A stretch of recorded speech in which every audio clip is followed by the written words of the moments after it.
best granola you'll ever have. It's beyond easy to make, and you probably have all the ingredients in your pantry already.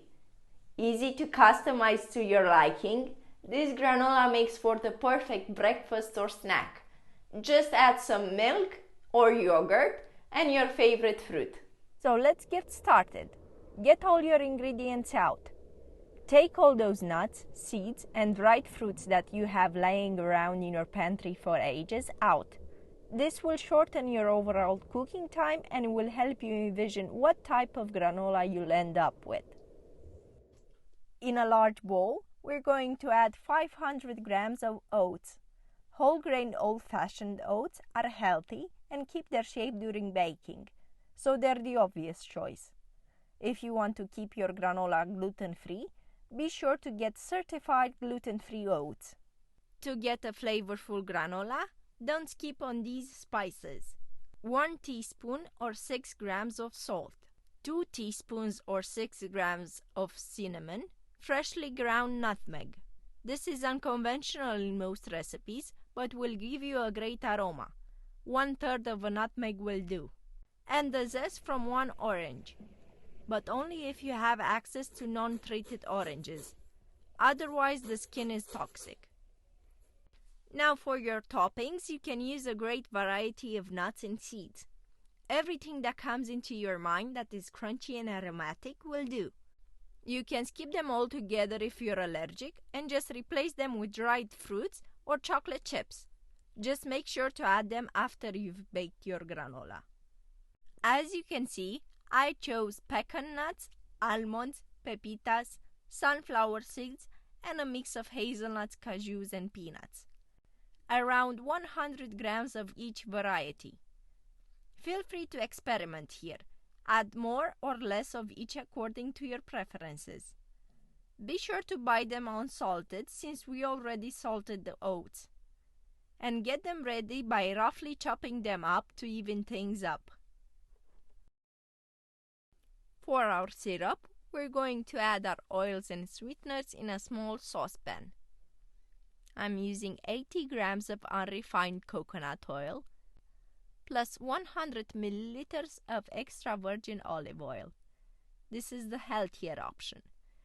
And to sweeten things out, add 100 grams of brown sugar.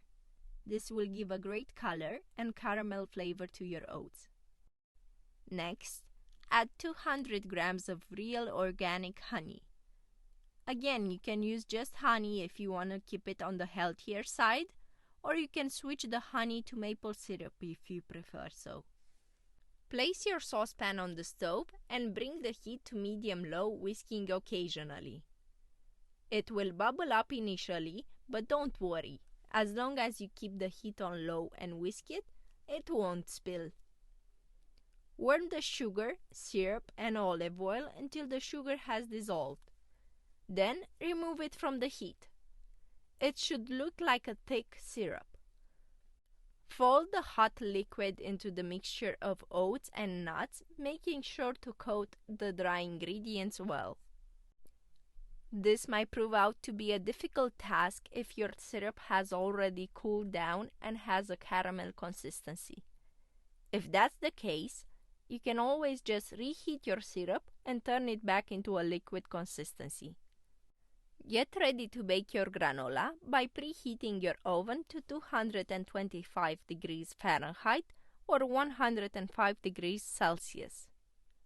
Next, prepare a baking sheet by lining it with baking paper. Spread your oats evenly into the pan using a wooden spoon or a spatula. Now bake your oats for 2 hours at 220 degrees Fahrenheit.